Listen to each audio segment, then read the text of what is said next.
All right, we're recording. Okay, good. All right.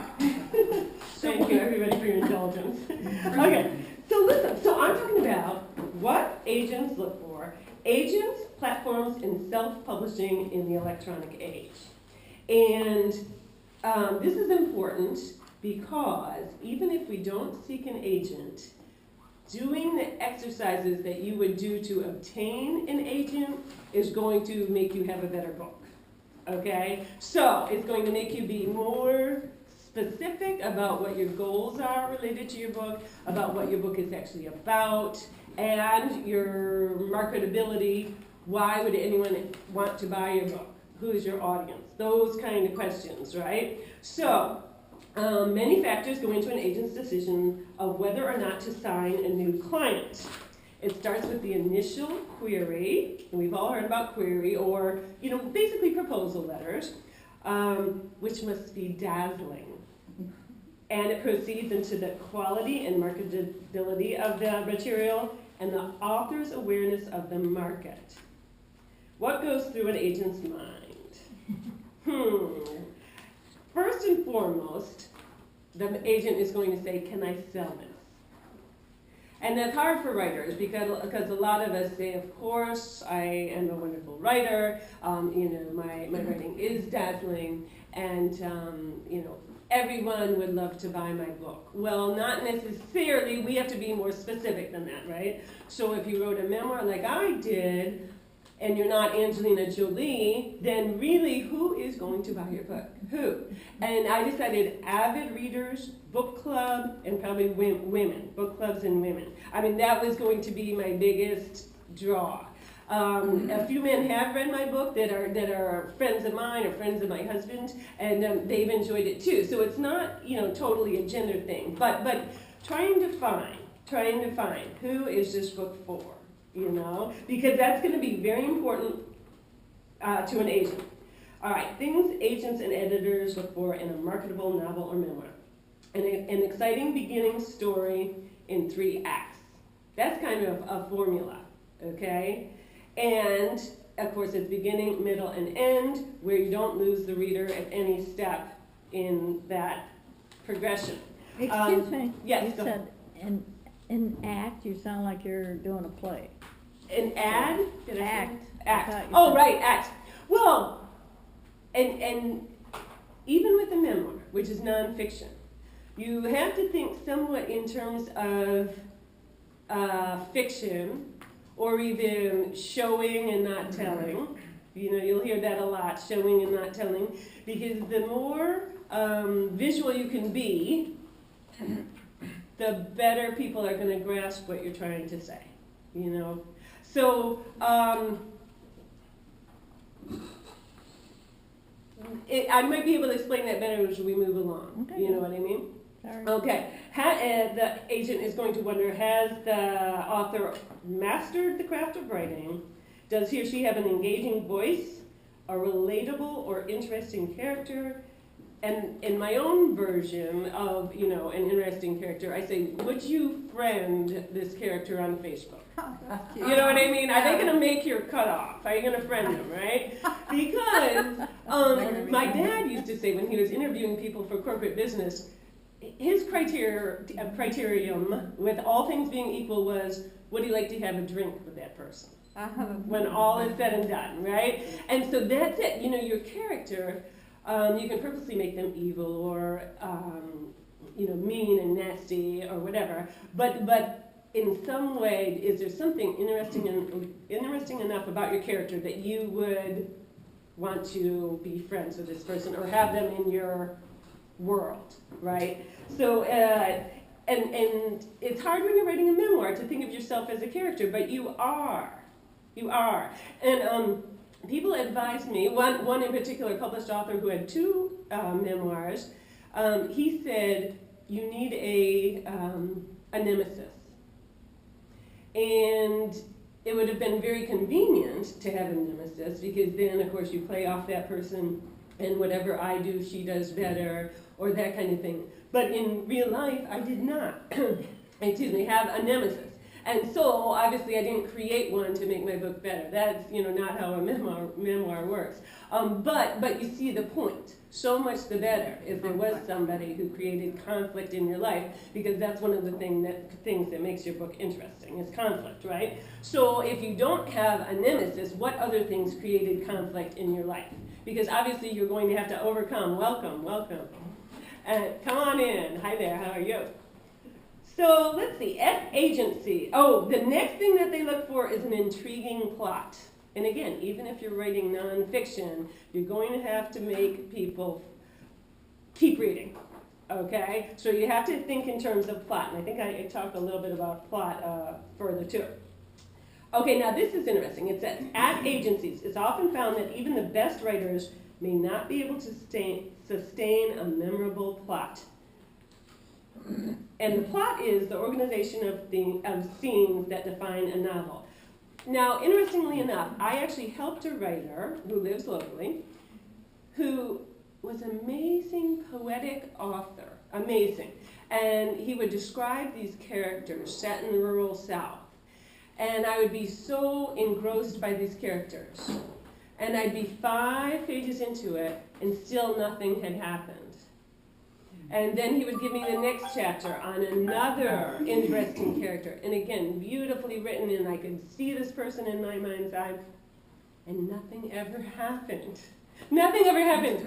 And so basically it was very hard for me, being a helper, to say, you basically have no plot. You have no plot here. I can't read about interesting characters unless this is a character study, and then that's what it is. But if it's a novel, which he was trying to make it, I said I actually have to see action, and that action has to begin, it has to be a middle, and there has to be a resolution. So the best writing in the world cannot create a good book if you have no plot, And come on in, welcome. Hi. Hi, come on in. I'm just going to the library. Oh, okay. You don't have to. You can listen or not. All right. Okay. So some take too long to get to the conflict or action. The reader gets bored and won't carry through with your book. We don't want that. Which is why the first pages and first chapters are so important, right? And we've all heard that. A lot of times an agent will want the first 5 pages, or the first chapter, or the first 50 pages. I mean, that is critical. And that is why, if you're going to spend time on your writing, make sure those are works of art. And the more people that can give you feedback on them, the better, So, okay, so the flip side of taking too long to get to the conflict or action is the conflict starting too soon and we don't care about the characters yet. So, if there was, 2 people fighting and one person is knifed and ends up in the hospital and we don't know too much about this person, again, do we care yet? Probably we need to care about that person a little more before they end up in the hospital, in order to keep us reading. Just, think about books that you've read and how they kept your interest, right? So, techniques that help build your story are ones that solve plot issues and that establish the stakes, that create action, that has twists and turns, and then, of course, has a satisfying ending or a climatic ending, right? Or a satisfying conclusion. All right, so the agent is going to ask, do I clearly understand what the book is about, and can I explain this concept to editors? And again, going back to my friend's story that was beautifully written, I could not have clearly explained in 25 words what his story was about. I could describe the setting, and I could describe the people in it, and that's it, because there was no action. I couldn't carry through with some exciting verb, about what was going on in the story.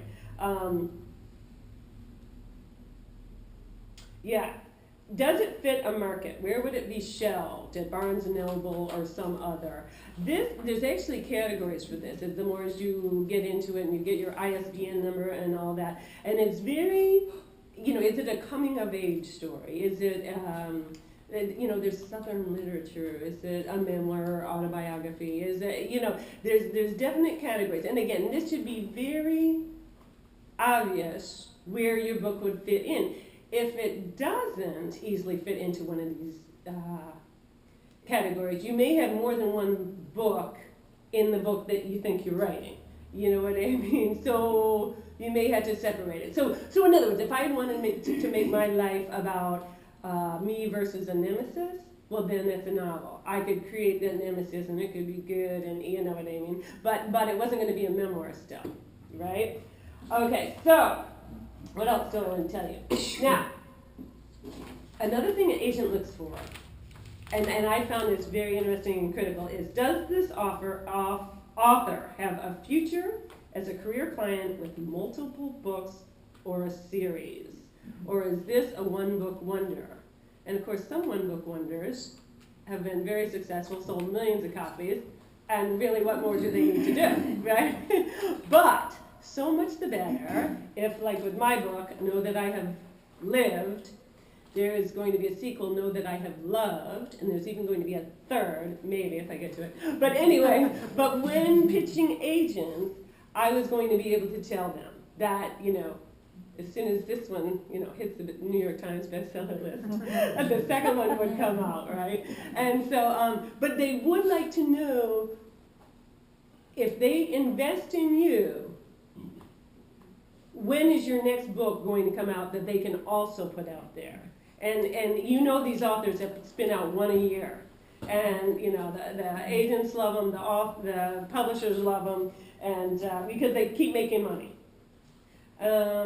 What hook or handle does this book have? How can the hook of the book be improved? What can make it even more saleable? One of the things you can think about here is a 25-word tagline, and I guess in film, again, you know, they call it a log line. And you have to be able to describe your book in 25 words, and that is so challenging. That is so challenging because a lot of these books go all over the place, seriously. And that can be a good thing because there's interweaving threads, but you have to be able to tell what the book is about. And so much better if you can do it in 25 words, because if you're in an elevator, you know, as they always say as an example, you have to be able to explain that you're an author that wrote this great book that is about, and put it in words, right? Who is the hero? In your tagline, you should identify the protagonist, the person whose story this is, the character with whom we are meant to identify. For example, an aging baseball player, an alcoholic lawyer, a struggling single mother. Who are you writing about, right? What is the quest? What does the hero want? What is the overreaching external goal that is going to drive the events of the second act? And, you know, examples are, you know, your protagonist has to kill a great white shark, rescue the princess from a dragon, or find a groom, right? What is the hero's flaw? Well, we all have flaws, right? So they want to know, because that's going to make your book more interesting. What plots force the hero to grow? What is your hero's failing? Does he or she lack courage or compassion? What sort of opportunity is there for emotional growth? And I will read almost any book that shows emotional growth. I really will. Yeah. So I think that's a key part. It's okay if your author is selfish, cowardly, greedy, materialistic, immoral, womanizing, ruthless, workaholic, or obsessive. We know people like this, don't we? And but so much better if they see this in themselves and can work toward a little bit of adjusting, right? What is at stake? And again, all this is going in your 25-word pitch. So it's hard to do, but you have to get there. For audiences to care, the hero has to have a very strong motivation. If they don't achieve this goal, the consequences are massive. In their eyes, the consequences are massive in their eyes anyway. Okay, that's what it says there. Okay, you will try to convey in your logline what's at stake, but you won't necessarily give the ending, of course. That's why people have to buy your book. And another way to think about this, 25-word description is: whose story is it? What do they want? What's stopping them from getting it? And what's at stake? If you kind of think about those things, then you can probably describe your book. If the project is nonfiction, how can the author's platform be improved to make the project more attractive to editors? What steps can the author take?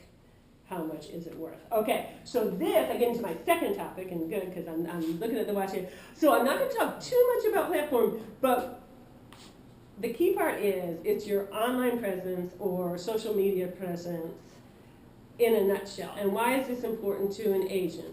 If the agent Googles me and can't find me anywhere on the internet, how is she going to sell my memoir? You know, it just isn't going to happen, is it? So she needs a little help. And way before you publish your book, welcome, gal, way before you publish your book, you have to be thinking of those things. So do I have a website? Yes, I do. Do I have a Facebook page? Yes, I do. You can also create a Facebook page for your book. In other words, there can be the personal you and the Facebook you. Do I have a Twitter account? Yes. LinkedIn account? Yes. Why LinkedIn? Because I might be wanting to connect with other publishers, writers. I'm not a publisher, but you know what I mean. So you've got to be online. Steve Gibbs, who isn't here yet, has not created a website, to my knowledge, yet. So why is this a problem for him? He's, as I understand it, he's already sold 200 books, so maybe he's, you know, all fine and happy. But here's the point. I'm going to read you something. I just found this online yesterday. And so this is an Amazon verified purchase of my book. Okay, so my book's available on Amazon. And on January 29, I got a review. And reviews are golden, because these are people who, out of the blue, have taken the time to write a few words about your book, right? Knowing the author was one of the reasons I enjoyed the read. It brought back memories of childhood I will always cherish. I came from the small town of Pittsfield, Massachusetts. Life was so simple then that even just riding your bike was a real adventure. Jill captures these moments beautifully. It's like you're reading it through the eyes of a child. I was just like, oh. And then she put, nice work. I also found it interesting to find out what had become of my best friend. She has become a well-achieved person. Somehow I always knew she would. We were both so competitive, though she's definitely come a lot further than I. Look forward to reading more from her. Okay, so isn't that magical? Oh my gosh. So this was my best friend. I would hold her hand in kindergarten, first grade, and second grade. And her name was Deborah Chestnut. And in my book, her name is not that much disguised, Deborah Chester. So she will probably recognize so many of the characters in my book, because a lot of times I just change their last name. Yeah. So anyway, so how did she find my book a year and 3 months after I had published it? And I have no idea where she lives. Stalking you? Well, right? Probably. She was Googling me from time to time. But she hasn't friended me on Facebook. She hasn't reached out to me via email or address or anything. And I find this review, you know, in March. And so, okay, so the point is, you want people like her to buy your book, who know you and care about you and would like to help you along in your endeavors, right? And without an online presence, how do they find me in Tavernier, Florida? They just won't. I've got no birthright to the Florida Keys. You know what I mean? So and that goes back to, again, your platform. You have to be out there. And some of us, I get it, are introverts and shy, and we just want to sit at our computers and write, and that's fine. If that is who you are, that's fine. But then you have to say, is it okay if you only sell 5 books, right? Or would you like to hire a publicist? And then that person can be your outgoing fingers that get you out in the community and are pushing your book. Are you talking about self-publishing? Primarily self-publishing, yes. And I did choose to self-publish. I'll go back real quick. Oh wait, I got till 10:30, don't I? Oh good. Oh, I'm doing it. But you're gonna let us I thought I talk. was done. I was gonna go. You're gonna let us talk. Okay, yes. Is a tagline or log line just a smaller version of a query letter, or is a query letter a whole different thing? Well, again, a query letter is the letter that's going to get you in front of an agent, right? But it might be possible that you work your tagline into that query letter. Or you might start your query letter with the first paragraph of your book, because again, I said that, you worked on that first chapter so much that it is gold and it's going to, draw people in, within reason. Or you could, but following an excerpt from your book, for example, you might put, again, what is your book about? And there's your tagline, isn't it? Because the agent will see your beautiful writing, and then they will know that you know what your book's about and can summarize it concisely. And then the final paragraph in your query letter is how you've been a lifelong writer or not, but whatever it is, it's going to help you stand out as a writer. You've had articles published in the local paper or in local magazines or whatever. So in other words, again, it's kind of formulaic, and you can, Google query letters online. But yeah, you might start with an excerpt from your book, the tagline, because you know what it's about, and then how great you are as a writer and why she would want to represent you, and that you have a social media presence, so she won't have to work too hard to get your name out there, and then your contact information, conceivably. Okay, so Is there a word count on that? you usually keep it to one brief letter, one page, yeah. So Jill sends out 2 query letters to agents, both based on the publication Writer's Digest that comes monthly, basically, or 10 times a year, right? And one issue is full of agents that want your work now. By golly, I've got a book for them, right? And so maybe there was 25 or 30 agents, and they said what they wanted. These people want sci-fi and fantasy and whatever. These few are looking for memoir or biography. So I picked 2. I went from Z to A, because I figured the A's and B's and C's were getting inundated. And so one of the persons was in Atlanta, and he actually responded. And he told me something I knew, but of course didn't want to hear, which is if you write a memoir, so much the better, again, that you're a famous personality to begin with, or you are outstanding in your field, okay? So of course, we get that, don't we? We get that. But the Glass Castle, about the woman's mom who was digging in a New York City dumpster, she is no more famous than you or I. So her book captured the popular, attention, and took off. So her life was very unusual, and I sympathize because she had very artistic parents who didn't really care about paying mortgages and earning a living, and we lived that. Oh my God, I lived that. And it's exhausting, but at least I'm not having my kids dig through dumpsters. So that her book was fascinating from that, and so I got myself off track there. But so that's what he said in a very gentle and supportive way. Okay, so he would not handle it, but best of luck and pursue your dreams, basically, type of thing. Now the second one, who was in Writer's Digest saying they wanted my submission, never responded. So, and that's going to happen a lot too. So was I surprised? No. Disappointed? Yes. And so that's fine. But by that point, being who I am, I decided I was going to do it myself anyway, because I had a deadline.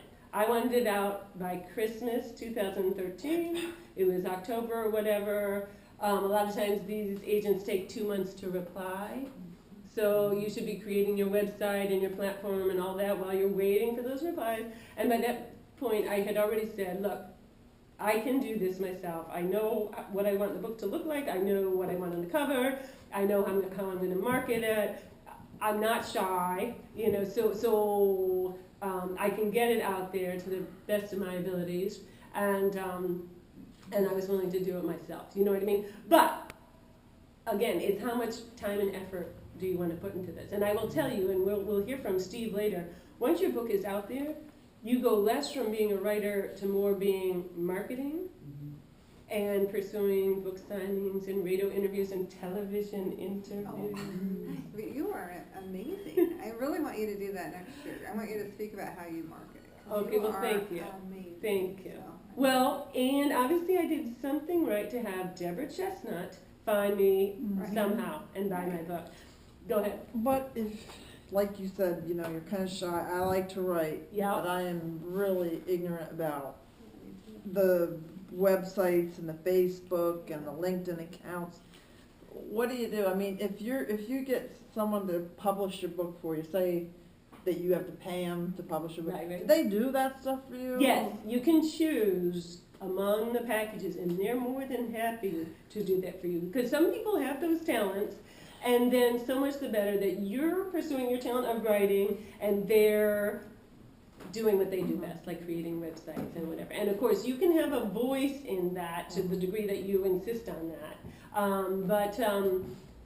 You know, it's up to you if you would like to pay people to do that. I can see the beauty. I mean, some people pay $2,500 to get their book published and out in various locales and whatever.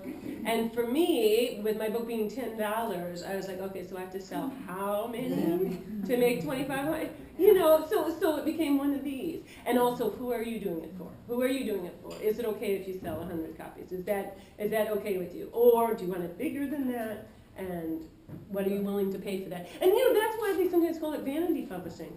I mean, truthfully, you know, to say that you wrote a book, you know, and there's nothing wrong with that. You spoke about changing a name, and Right. we've all heard about literary license. How far can you go with it? If it's nonfiction, can you use real names? Is there really a rule on it? And would it be okay to change up a name? I mean, that seems even more offensive than using their name. Right, here's how I did it. In my book, I save a child's life. I'm not sure their parents want me to disclose the child's name, right? So I don't use their real last name. Again, the last name is Starita, and I called them the Staras. Okay, so close, but not quite. They might recognize it if they ever read my book, just like Debbie Chestnut, I'm sure did. But okay, so here's the point. I put in there a caveat. Many of the names have been changed to protect those who didn't know they were going to make their way into my book.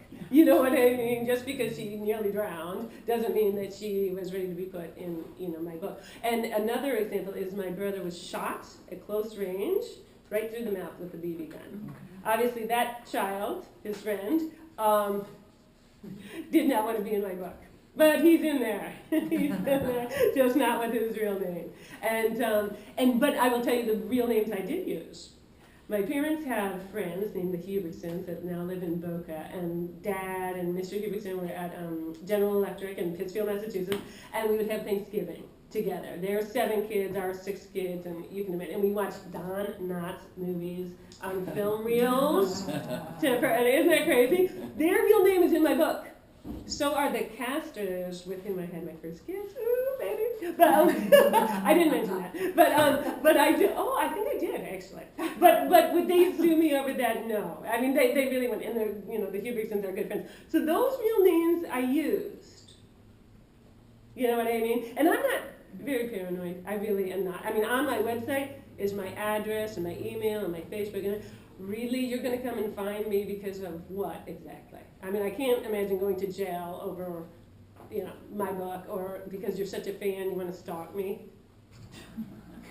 Let's go, baby. Let's go. I read something about that specifically, and as far as using movie star names and stuff like that, I think, or other brand, like top brands, I think if you do it favorably, then usually there's no problem. It's if you're debasing the mark, I can't think of the right word. That's right. Then I think you do have legal issues you might be facing. You might want to contact, there's lawyers that even do this too that can look it over, but I didn't mean to interrupt you. No, but that's a I think good- our Well, some friends. and this is a real concern because my husband's adventures are about people who were in situations that they don't want the world to know, but Right.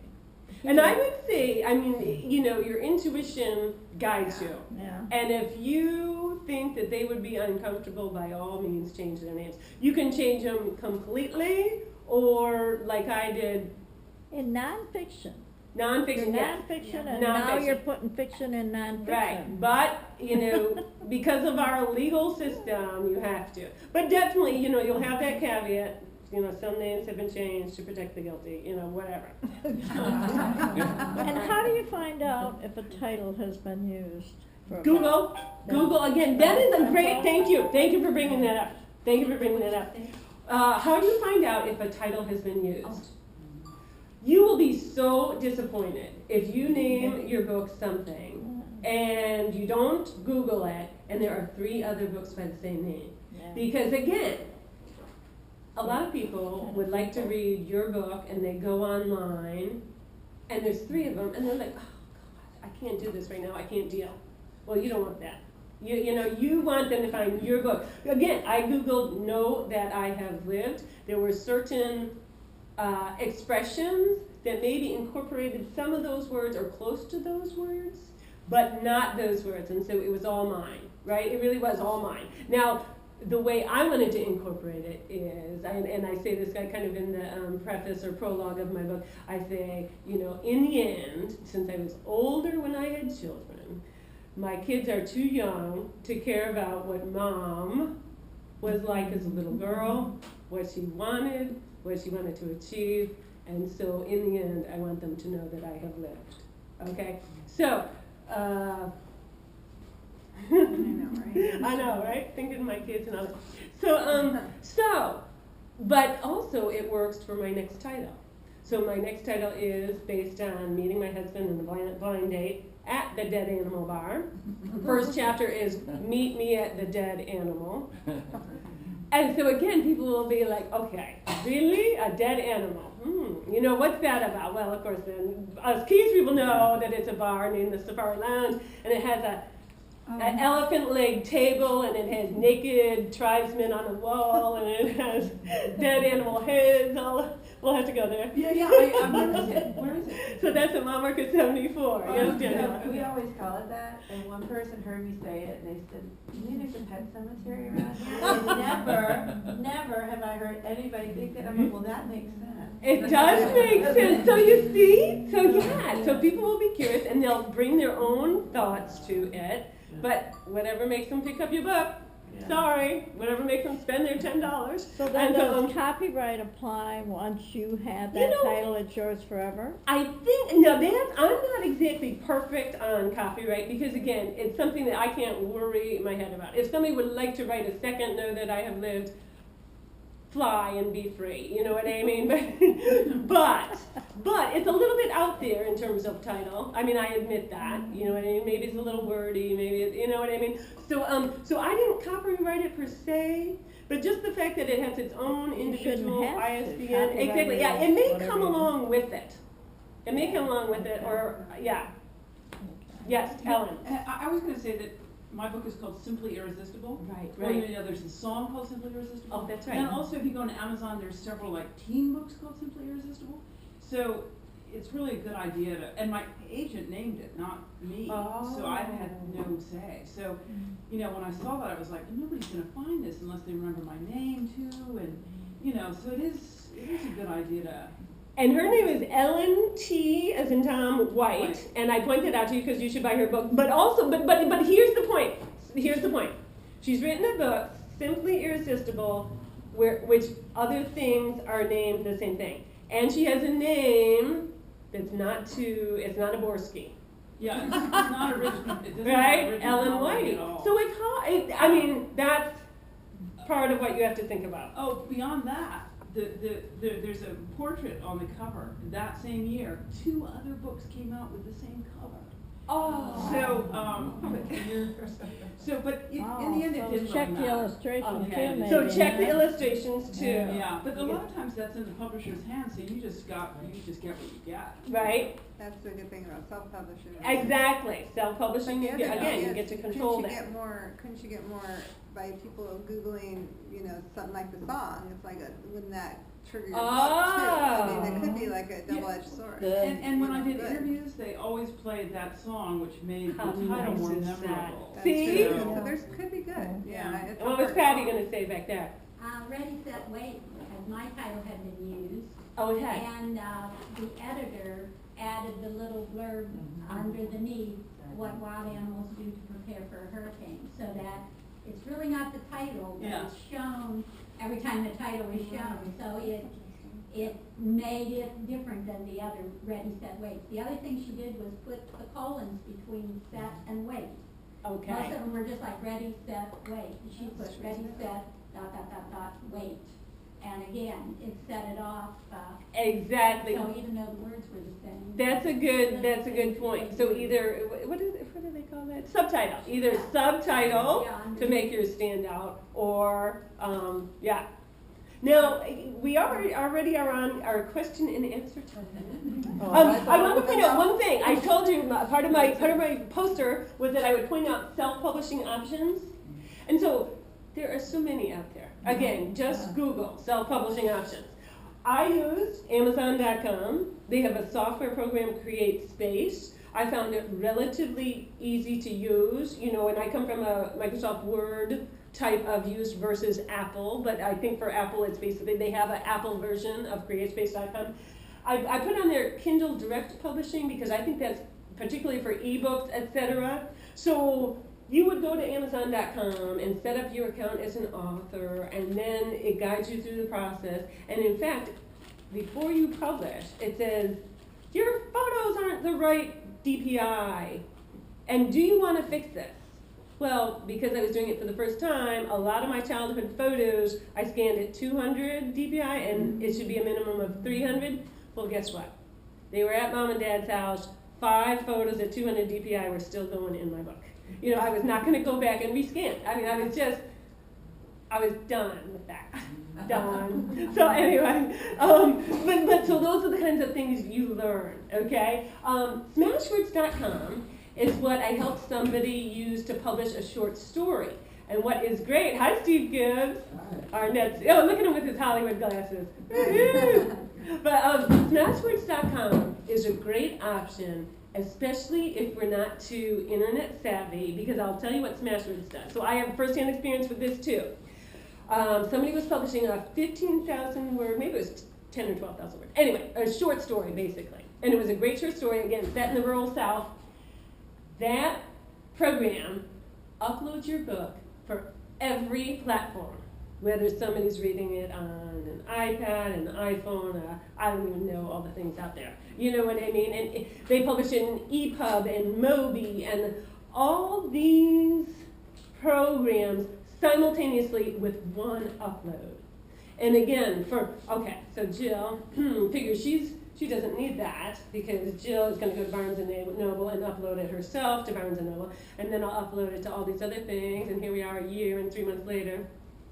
It hasn't been done, and it wasn't easy for me on Barnes & Noble. I set up an account. So anyway, Smashwords could be a way to go. Now there's going to be finite differences between what they pay and when.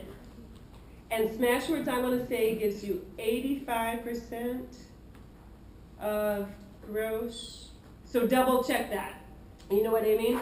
But if your book's available everywhere, you might sacrifice that little bit to be available to everybody on all their little devices. What's Amazon's?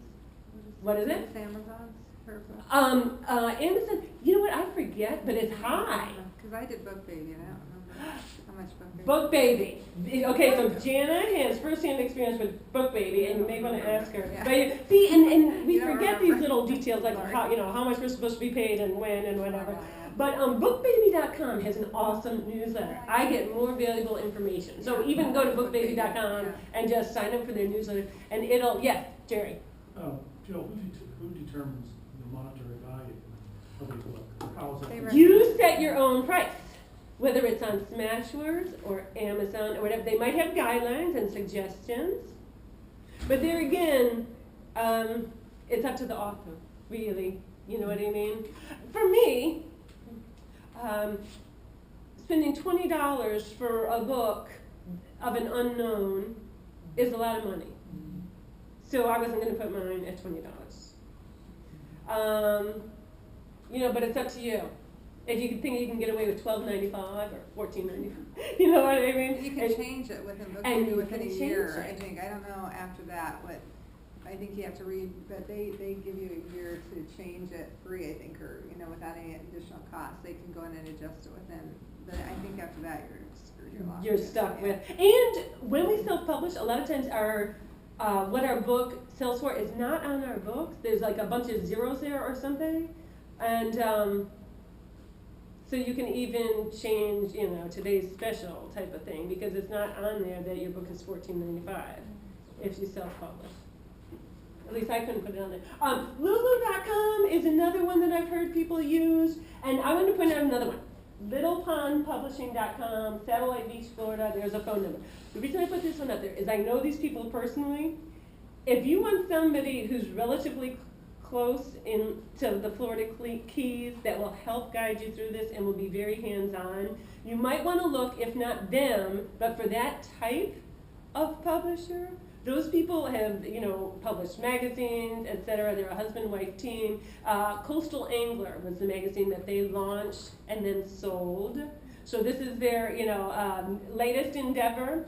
So I just put them up there because there's going to be some like them, you know, local publishers that can help you. But make sure you know what you're getting and for how much. You know, that's all I can say about that. Are they more interested in stories from people who live in